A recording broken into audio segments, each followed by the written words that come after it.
திருவண்ணாமலை மாவட்டம் அண்ணாமலையார் கோயிலில் ஆடிப்பூர பிரம்மோற்சவ விழாவையொட்டி அண்ணாமலையார்க்கு தீர்த்த வாரி வெகு விமர்சையாக நடைபெற்றது.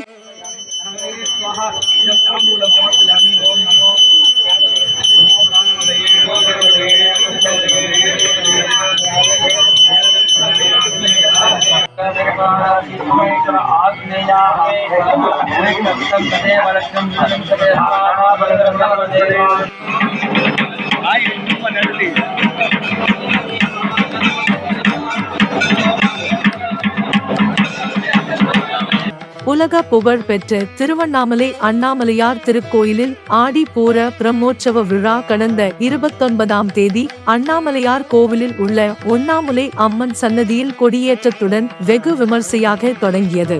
பஞ்சபூத ஸ்தலங்களில் அக்னி ஸ்தலமாக விளங்கும் திருவண்ணாமலை அண்ணாமலையார் திருக்கோயிலில் ஆண்டுக்கு 4 முறை கொடியேற்றம் நடைபெறும். இதில் சூரியன் வடக்கிலிருந்து தெற்கு நோக்கி நகரும் காலமான ஆடி மாதத்தை வரவேற்கும் விதமாக தட்சிணாயன புண்ணிய கால கொடியேற்று விழா நடைபெற்றது. ஒவ்வொரு ஆண்டும் ஆடி மாதம் கொடியேற்றத்தை தொடர்ந்து 10 நாட்கள் இந்த ஆடிப்பூர பிரம்மோற்சவ விழா நடைபெறும்.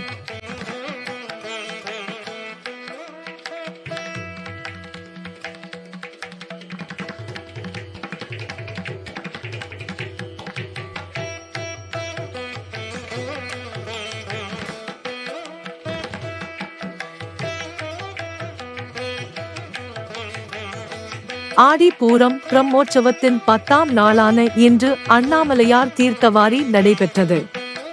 அதன்படி இன்று அதிகாலை திருக்கோவிலின் நடை திறக்கப்பட்டு அண்ணாமலையார் உண்ணாமுலையம்மனுக்கு சிறப்பு அபிஷேகம் மற்றும் தீப ஆராதனைகள் நடைபெற்றது. இதனைத் தொடர்ந்து அண்ணாமலையார் உண்ணாமுலையம்மன் திருக்கோயிலின் சிவகங்கை தீர்த்த குளம் முன்பாக எழுந்தருளினர்.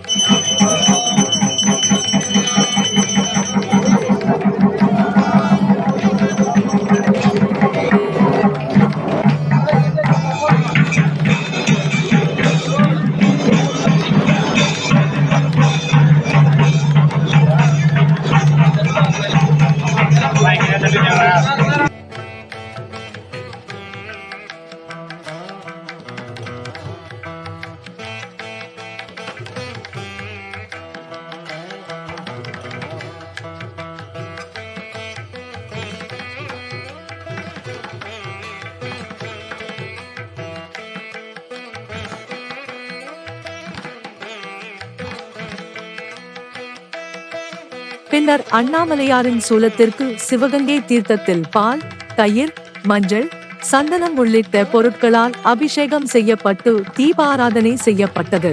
இதில் திரளான பக்தர்கள் பங்கேற்றனர்.